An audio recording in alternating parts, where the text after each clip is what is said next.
was regarding birthday parties. Look, to be honest with you, I need to give an introduction to the answer.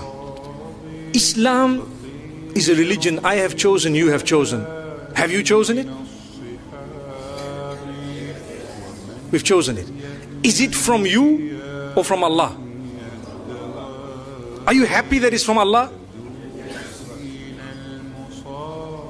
So if the dunya tells you something and Allah tells you something else, does it make, or which one is more important, the first or the second? What Allah has said.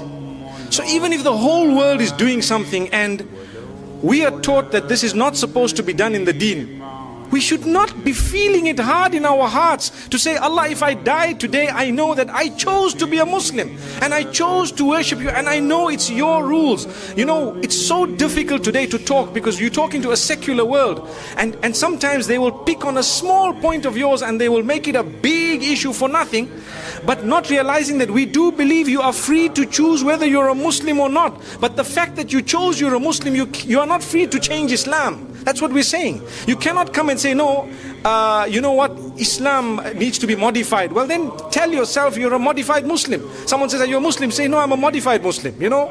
So people know. But if you want to call yourself a Muslim, you've surrendered. So you need to know there are certain things that people might say, and you might think, this guy is backward, man. How could he say that, you know? But it's because it's not from me or my pocket. My children would like to also go to birthday parties and celebrate and so on. I sit them down and I explain to them what the candles are all about. Do you know what the candles on a birthday party are all about? In ancient Europe, when the winters were so bad that people used to go into literal hibernation to keep themselves warm in whatever way they had. And when they would come out, they would count the dead. Did you know that? They would count the dead.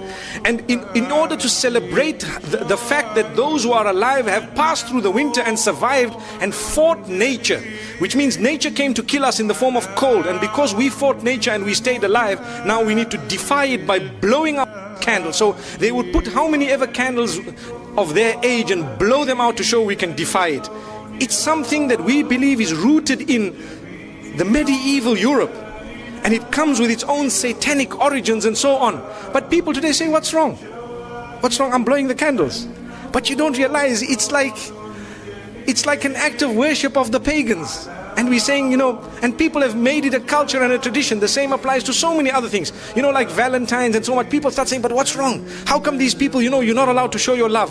Well, to be honest, we are being fooled by believing that, you know what, you need to celebrate the fact that you're 1 year older by throwing a big party, everyone must come, but you don't know that now you're closer to your grave, for example. Or there are more responsibilities on your shoulder. I'm not saying that when your age turns that you must not make dua to Allah, Ya Allah grant me a good age and so on. But firstly, we have a Hijri calendar. Secondly, these teachings are foreign to Islam. They are actually incorrect, invalid. But they come from Allah, not from me, not from you. If I had it my way and you had it your way, we would be throwing parties because our kids put pressure on us, so do mine. But we have to speak to them, address them, try and explain to them, and, you know, get to the origins of it. The sad reality is people take part wholesale. So they'll tell you, but they did it. But these people did it. That's the peer pressure. Sadly, we're living in an age, al-qabidu ala dinihi kal-qabidi ala jamr. A person who wants to hold fast to the deen is someone similar to he who is holding fast to, you know, a red hot coal, for example. So you find even families which are supposedly religious, you know, they have these big birthday parties and so on, whereas it is Islamically incorrect. Wallahu a'lam. Allah knows best. Like I said, I've given you a little introduction before I gave the answer. There are more important things we could do, you know, than that.